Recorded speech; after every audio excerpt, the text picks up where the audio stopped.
অভাবে নয়, যেন স্বভাবেই ভিক্ষা করেন রাজধানীর বেশিরভাগ ভিক্ষুক। আবার মায়ের চিকিৎসার জন্য ভিক্ষা করে সে টাকায় কেউ কেউ করেন নেশা। বিনা পুঁজির এই ব্যবসায় লাভ বেশি, তাই কর্মসংস্থানের সুযোগ দিলেও নিতে রাজি হন না তারা।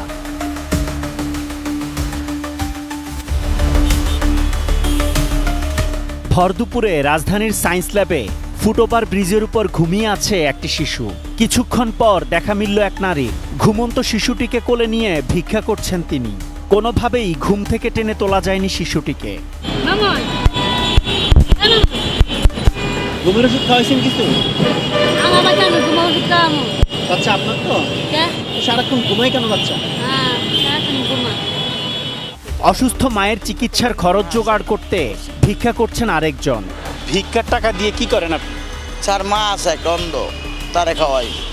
মায়ের চিকিৎসা করা? আচ্ছা। কিন্তু সে টাকায় করছেন নেশা।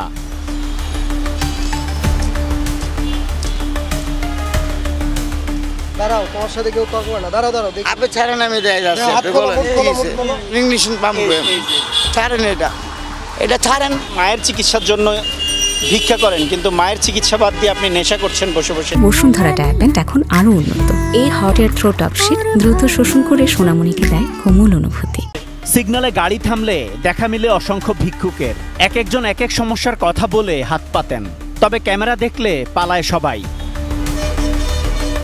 নিজেকে রিক্সা চালক দাবি করা একজন জানান তার অসহায়ত্বের কথা। কিন্তু আপনার পরিবার তো বলছে যে আসলে আপনি পেটের খিদায় নয়, এটা আপনার অভ্যাস হয়ে গেছে, আপনি এখন ছাড়তে পারেন। পেটের খিদায় করে। আমি আগে রিক্সা চালাইতাম, এখন রিক্সা চালান না? রিক্সা চালাইতে পারি না, গায়ে বল শক্তি নাই, বয়স হয়ে গেছে। বাবা এমন ছেলে আছে বাপের পরিচিতিও দেয় না, লজ্জার ব্যাপারে।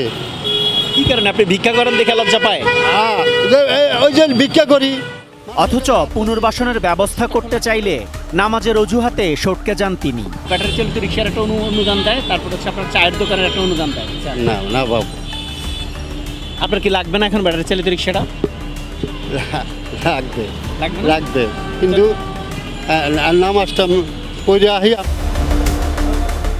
ভিক্ষাবৃত্তি বন্ধ করতে অভিযানও চালায় সমাজসেবা অধিদপ্তরের ভ্রাম্যমাণ আদালত।